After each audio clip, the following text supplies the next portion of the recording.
अग्निवीर और अग्निपथ को लेकर अभी जो हम देख रहे हैं कि जिनको रोजगार चाहिए उनके लिए सामने एक अग्निपथ दिखाई दे रहा है। ये विरोध प्रदर्शन, ये आगजनी, इसको किस तरीके से देख रहे हैं आप लोग? ये उचित नहीं है। देश में एक सही तरीके से सैन्य क्षेत्र में नौजवानों को अधिक अवसर देने के लिए, उनकी कार्यक्षमता को बढ़ाने के लिए एक ऐतिहासिक और अभूतपूर्व निर्णय लिया गया है और उनके समायोजन के लिए भी बहुत सारे विषयों को सरकार के द्वारा किया गया है। एक लंबे समय से सरकार के सामने जो एक विषय उपस्थित था, सेना की जो औसत आयु है उसको लेकर के अधिक नौजवानों को अवसर देने के लिए, और इसमें किसी भी प्रकार से वर्तमान व्यवस्था में एडिशन किया जा रहा है। ये एक बहुत ही एक लंबे समय से जो आवश्यक कदम था सरकार के सामने, हमारी सेना को सुदृढ़ बनाने के लिए, युवा बनाने के लिए और नौजवानों के लिए अतिरिक्त अवसर उपलब्ध कराने के लिए, उसको करने का काम किया गया है। उसमें एक नजरिया सर ये आ रहा है कि क्या सरकार हर एक जगह, चाहे वो रक्षा का ही संवेदनशील मसला क्यों ना हो, क्या एडहॉकिज्म से ही काम चलाएगी क्या? और दूसरे कहीं एडहॉकिज्म नहीं है। जो चीजें हैं उसमें वैल्यू एडिशन है। ये वैल्यू एडिशन के लिए, स्ट्रेंथनिंग को बढ़ाने के लिए, युवत्व को बढ़ाने के लिए, और जो नौजवान कुछ समय के लिए देश के लिए काम करना चाहते हैं, जो एक लंबे समय से सेना के रिफॉर्म्स की डिमांड थी, उसको पूरा करने का ऐतिहासिक निर्णय लिया गया। अभी नितिन जी भी इस मंच पर थे और उन्होंने कहा कि जिन लोगों के बीच में ये भ्रम है कि 4 साल बाद उनका क्या होगा, उस भ्रम को दूर किए जाने की जरूरत है। रोजगार समाप्त नहीं होगा, वहां से रोजगार आगे बढ़ेगा। ये एक्चुअली लोगों के बीच में ये धारणा है कि 4 साल बाद उनका क्या होगा, जरा इसको और स्पष्ट करेंगे आप? आपके अंदर एक 17 से 21 साल के बीच में जब आप देश की सेवा करने जाते हो तो आपके व्यक्तित्व का विकास होगा, आपकी कौशल संभावना का विकास होगा। फिर बाद में देश में पैरामिलिट्री से लेके बाकी विषयों में आपके रोजगार के अवसर रहेंगे।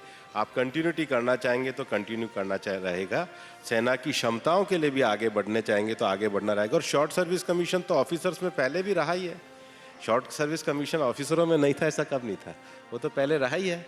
और ये सेना में ज़्यादा जाने वाले एक युवाओं को देशभक्ति के लिए आकर्षित करने का भी एक बहुत बड़ा अवसर सरकार के द्वारा उपलब्ध कराया जा रहा है। सर, एक बात और महत्वपूर्ण मैं आपसे जानना चाहता हूँ। ख़ास तौर से लोगों ने कहा कि जीएसटी, नोटबंदी और उसके बाद कोविड, इसका बहुत बड़ा असर पड़ा उन जगहों पर जो स्थान की बहुत सशक्त पहचान रहे हैं, जैसे बनारस का साड़ी उद्योग रहा या गोरखपुर का जो क्ले इंडस्ट्री है, खुर्जा की पॉटरी है। इन जगहों पर इस स्थानीय पहचान का डंका बजे, फिरोजाबाद की चूड़ी, और उसका डंका पूरी दुनिया में सुनाई दे, इसको इंश्योर करने के लिए क्या किया जा रहा है सर? क्योंकि यहाँ काम करने वाले कामगार जो हैं वो कह रहे हैं हाँ, पहले से सिचुएशन ब्लीक हुई है थोड़ी सी उनके लिए। यूपी सरकार के द्वारा तो 1 डिस्ट्रिक्ट 1 प्रोडक्ट का कार्यक्रम चलाया ही गया है। इवन केंद्र सरकार के द्वारा भी उन क्षेत्रों को चुनाव करके ये कार्यक्रम को चलाया गया। और सबसे बड़ी बात है कि जो रोजगार बहुत दूरस्थ क्षेत्र में है, ये जो 116 आकांक्षी जिले हैं उसमें मुझे जाने का अवसर मिला। और हमारे ये जो जैसलमेर से जो हैंडीक्राफ्ट वगैरह का काम जाता है, उसके प्रमोशन के ऐसे दूरस्थ जिलों में भी सरकार पूरी तरीके से काम कर रही है।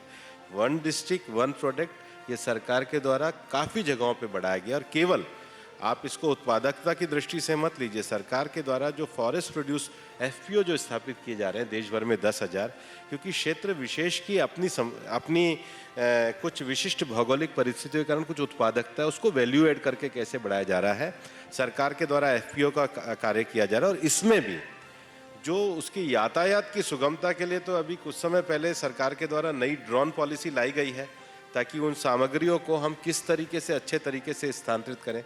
तो तकनीकी के माध्यम से उनको सुदृढ़ता देना, आधारभूत ढांचा उनका विकसित करना, स्थानीय कौशल को विकास करना और समान विकास की संभावनाओं के लिए आधारभूत ढांचा सब तक पहुंचाना। अब आधारभूत ढांचा पहुंचाने के लिए गतिशक्ति जैसा बड़ा कार्यक्रम किया जा रहा है। गतिशक्ति क्या है कि रेल की सुविधा, पोर्ट की सुविधा, सड़क की सुविधा, इंफ्रास्ट्रक्चर की सुविधा, लॉजिस्टिक की सुविधा, ये समान रूप से पूरे देश में उपलब्ध हो। एक बार अगर लॉजिस्टिक की ये सारी सुविधाएं देश के सुदूरवर्ती क्षेत्रों तक जाती है तो निश्चित रूप से विकास की गति को पंख लगते हैं। इन सब योजनाओं को समन्वित दृष्टि से, whole of the government approach की दृष्टि से माननीय प्रधानमंत्री जी के नेतृत्व में किया जा रहा है। अड़ी सोमवार से शुक्रवार शाम 6 बजे सिर्फ TV9 भारतवर्ष पर।